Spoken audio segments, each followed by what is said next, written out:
Bonjour à tous, aujourd'hui nous allons parler d'une technologie qui nous accompagne au quotidien et qui est devenue commune, le SMS. Il fut inventé par une équipe finlandaise dont Matti Makkonen, considéré comme le père du SMS, qui nous a quittés cette année, le 26 juin 2015, à 63 ans. L'idée de base était de créer un moyen de communication aux personnes malentendantes. Ceci s'est orienté par la suite pour de la communication interentreprise, entre salariés. Lors de la mise en place de la norme GSM, le SMS a été proposé en tant que norme mondiale. À ses débuts, dans le grand public, les opérateurs pensaient que les utilisateurs seraient frileux vis-à-vis du SMS et préféreraient les appels téléphoniques classiques.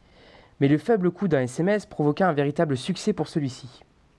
Le premier Short Message Service a été envoyé le 3 décembre 1992 par Neil Papworth et on pouvait y lire « Merry Christmas », autrement dit « Joyeux Noël ». Le message fut écrit via un ordinateur car à cette époque, les téléphones portables n'avaient pas de clavier. De nos jours, on utilise les SMS quotidiennement. Nous avons envoyé, nous Français, 59 milliards de SMS courant de l'année 2009. Et en 2011, 142 milliards, soit bien plus du double en seulement 2 ans. Alors pour décortiquer comment cela fonctionne, commençons par le début. Dans les années 80, pour les premières expérimentations, chaque téléphone mobile avait une bande de fréquence allouée. C'est-à-dire que chaque téléphone avait sa propre bande de fréquence dédiée pour communiquer, ce qui réduisait forcément le nombre d'abonnés. Très vite, les mobiles se sont vus attribuer dynamiquement une bande de fréquence. Pour comprendre ce principe d'attribution dynamique, faisons une analogie avec le cinéma. Pour simplifier, afin d'établir une communication, il faut 3 éléments. L'opérateur, une bande de fréquence et un mobile. Alors, l'opérateur serait l'équivalent de la salle de cinéma en elle-même. Free est la salle numéro 1, Orange est la salle numéro 2, etc. La bande de fréquence sont les sièges disponibles, par exemple 100 places. Et le mobile, c'est le spectateur.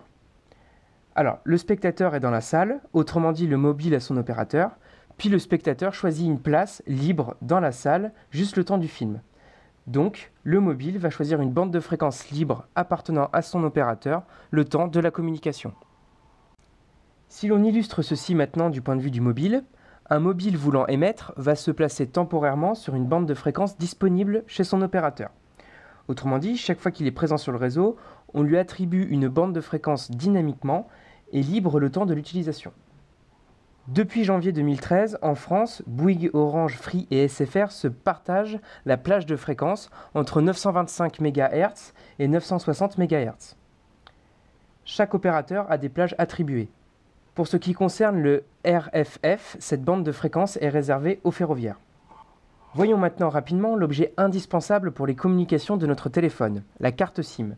Elle permet d'identifier l'utilisateur et parfois de stocker un certain nombre de numéros de téléphone. Elle est elle-même identifiée par un numéro unique, IMEI, International Mobile Equipment Identity.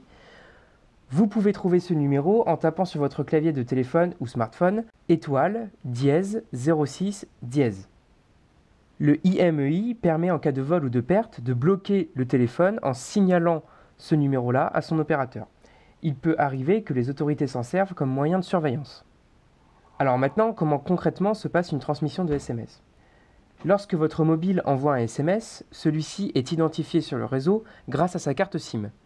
Ensuite, le SMS est reçu par une station qui le transmet au SMSC, donc le Short Message Service Center, qui stocke et émet à son tour le SMS au destinataire lorsque celui-ci sera présent sur le réseau. Et c'est par son biais que se passe la facturation.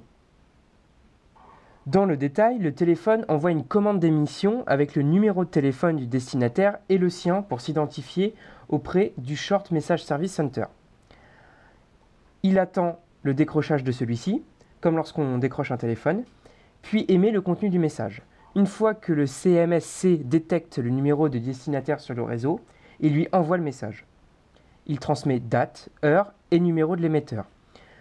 Le temps où le SMSC sauvegarde le SMS, si le destinataire n'est pas sur le réseau, est souvent paramétrable et on peut aller jusqu'à quelques jours. Chez Célis Electronics, nous avons développé des produits utilisant la technologie SMS pour du paramétrage et du pilotage. En effet, grâce à ceci, aucune box n'est nécessaire et un pilotage longue distance est possible. Vous pouvez y jeter un œil en cliquant ici ou ici. Cette vidéo est désormais terminée. Si elle vous a plu, partagez-la, abonnez-vous pour suivre les prochains épisodes. N'hésitez pas à poser vos questions en commentaire.